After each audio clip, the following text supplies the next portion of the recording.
The more I talk about the city of Ptolus on my channel, the more people ask me where they should start and where they should start their characters and their party in and around the city of Ptolus and what the first adventures should be. And I've already made a few videos about that. I have my players in the city of Ptolus in and around Delver's Square, which is perfect for lower level characters to start out in the city of Ptolus. And I'm running an adventure from Ptolus City of Adventure, which is called the Rune Blood Blessing. It's a really cool adventure that takes 3 to 4 sessions. But now I think I found the perfect location and adventure for a group of tier 2 adventurers to start out in the city of Ptolus. Hi there fellow roleplayers and game masters, my name is Mr. Tarask, and today I want to talk yet again about this book, Ptolus, the City by the Spire, but also this book, Ptolus, the Banewarrens. This is an adventure that you can buy on the Monte Games' website as a PDF. You can also buy it on DriveThruRPG as a PDF, link in the description below. And I think it is absolutely insane. Something that I really need to state in these videos again is these are for 5th edition and Cypher System people. So 5th edition and Cypher System people unite, because everything written for Ptolus is written for... I always have a feeling that's written with the Cypher System in mind, but it also works for 5th edition, and it says so right here. It's Cypher System Adventure as well as a 5e compatible adventure. The Banewarrens is a 180 pages thick PDF that you can get for a few bucks. It's not expensive, and it actually is a set in inside and underneath the city of Ptolus. And I came to this adventure, I didn't know about it, but I came to this adventure because of me browsing through the parts of below the city. I did a video on this yesterday about the entire dungeon sections that are below the city of Ptolus, but then I ran into, of course, this. I skipped through this a few times. I didn't like really read through this before, and then I started reading through it and I was like, why is there only one page about this? And scattered through the book of Ptolus, city book, there's more like references to the Banewarrens, but there isn't like any adventure or map or whatever going on in this book. So yes, this is a really big book and they talk about the Banewarrens, but they don't go super mega deep into it. I might have missed it. Who knows? I might have missed it, but they don't in my eyes, so I didn't find it. But at the end of this section, they talk about the Banewarrens adventure. So I googled that and I found this. I bought it with my own money and started reading it, and it is great. It is again great, and I think if you have a group of tier 2 adventurers, by tier 2 I mean both tier 2 for 5th edition, but also tier 2 for the Cypher System, because for me, I've been playing both a lot, and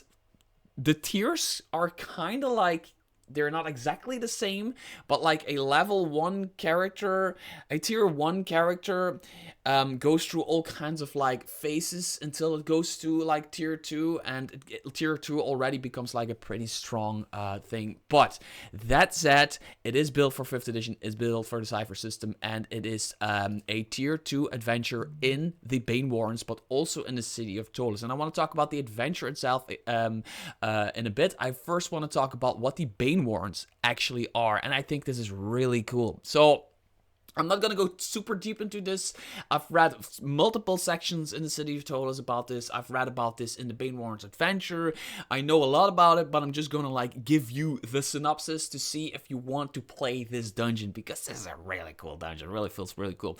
So what happened is a lot of words in here I can barely pronounce, but there's a dude, Danar Rotasin, gathered all the evil he could find and stored it away. That's the basic premise. The Banewarrens are a vault system with all kinds of rooms and sections that are all locked separately. So even if somebody gets their hands on one thing, they don't necessarily get their hands on the other thing, because the other thing is also locked by itself, right? So there is this entire section of vault systems and doors and all that stuff that he built in order to store away all of the evil magic items he could find, because he was a champion of light. He wanted evil magic items he wanted to stow them away as far as possible, so he stowed them away underneath the city of Ptolus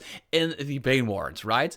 But of course, if you handle magic items, especially the evil kinds, we've all seen Lord of the Rings. Even if you're a hobbit, you can fall to the power of an evil magic item, and this person, Danar Rotasin, basically became evil himself, after, of course, having a lot of like allies that helped him create the Banewarrens. There is a silver dragon. What's his name again? There is this silver dragon right here. It's named Sagarotinitz. There's a silver dragon who helped him create the Banewarrens, but is now stuck in the Banewarrens. And also, after becoming evil, so the dragon was good. He wanted just to help out, right, with the Banewarrens, and he wanted to store away the evil items. And then the person, Danar, became evil, and he also started like spawning like demons and other evil creatures and collecting evil creatures from the world, stuffing them into the Banewarrens to have like this evil lair. And he then had like the greatest collection of evil magic items, and he became an evil dude. That's the basic premise of it. I'm completely murdering it, but that is the basic stuff that they talk about right here on page 389 of the Ptolus city book. And that's about it. There's more in here. There's, for example, there's a key to parts of, like, there's one key that opens almost any door in the Banewarrens, and there is this evil family that holds the key.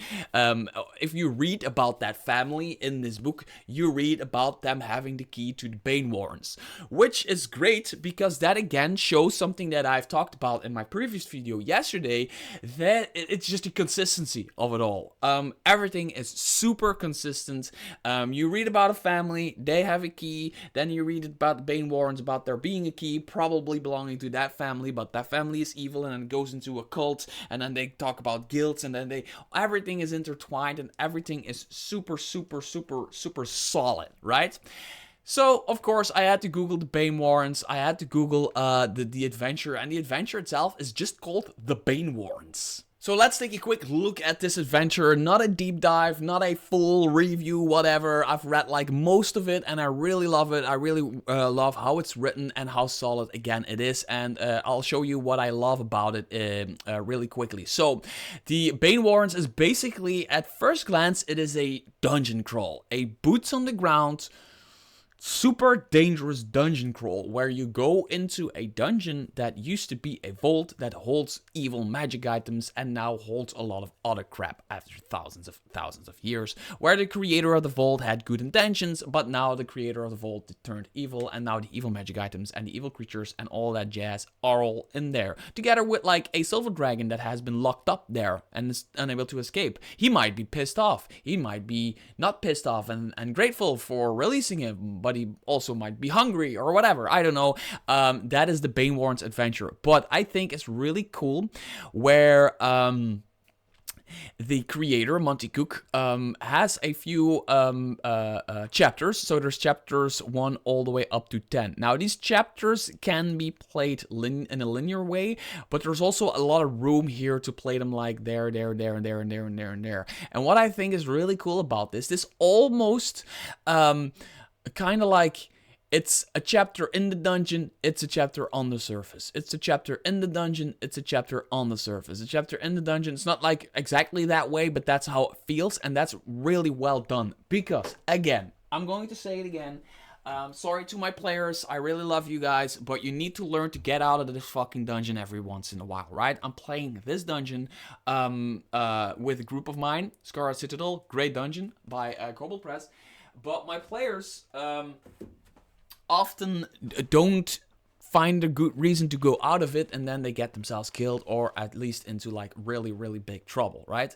It's kind of written in here. Every now and then you need to go to NPCs, and you need to go like socialize and gather information and all of that stuff in order to Yeah, in order to basically know what's going on and then know more about it. Also, there's something about this that really reminds me of those Tomb Raider games where you are the Tomb Raider, Lara Croft, and there's always like these other factions that are also looking for the same item. It's Indiana Jones, it's Tomb Raider, or those movies where the good guy is searching for items or wants to store away an item. Or whatever, but there's also like this evil group. They're not necessarily evil in their own right, but like they want to do like some weird things, sketchy things with him. It's at the DM's discretion sometimes. And this also has it. It has like about 4, maybe 5 other factions. Some are there to help the players, but then fuck over the players. Some seem to be evil, but aren't necessarily evil, and others are just evil, and they're also looking for those things. As a matter of fact, the moment the players get into this dungeon, they come into a room that's already been opened, and they let somebody out, and that's how this adventure starts. So this adventure starts where the players get in trouble with a dark elf. This dark elf is just giving out magical powers to people, right? So they need to defeat this dark elf because it's like weird evil magical powers, and there's this thing going on.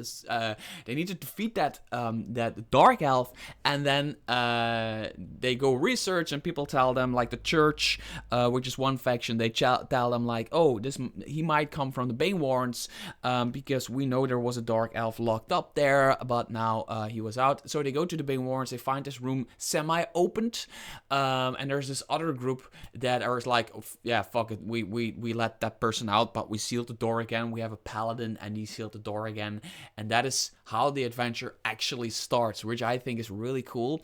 There's also a chapter here, and this is what I was talking about previously in the book. In this book, is there is House Vladam, House Vladam. Those are the people that have like the one key, which is basically a hand, that opens about every section of the dungeon, which is like, they're not just gonna give it to you, right? Because they're an evil family, they're an evil group. And it's really cool that the writer here says, a character who can find and disable traps is essential to the party because the Banewarrens contains many traps and locks, of course. The group must also gather a lot of information, so characters who are good at interacting with NPCs and looking for information also will have a lot to do. Of course, warriors, priests, and other combat-focused characters also have a role to play. So you need a healer, you need a warrior, but you also definitely need a rogue, and you definitely need a spokesperson of the party, and don't make it the half-orc barbarian, please. So you need to have like a balanced party in order to play this. Not only for the dungeon delving, but also for the social stuff. And I really like how this, changes pace constantly. It goes from a boots on the ground, dirty dungeon crawl all the way to, and then it goes back to like the social thing where you need to go to people and find out stuff, and you need to like find smart ways to talk to them and all that stuff. And then back, bam, you go underground, you clear another section of the dungeon. You need to find, of course, shards of different magic items in order to form keys and all that Legend of Zelda crap that you have in dungeons to open another door. The dungeon is completely fleshed out. It is 180 pages thick. There is magic items in here that the players can and must find. They're all described in this book, and for that, I think it is a really cool adventure. Here again, House Vladam knowledge. You can set a DC to see what the characters already know about the House Vladam. So there is a lot of social stuff in here.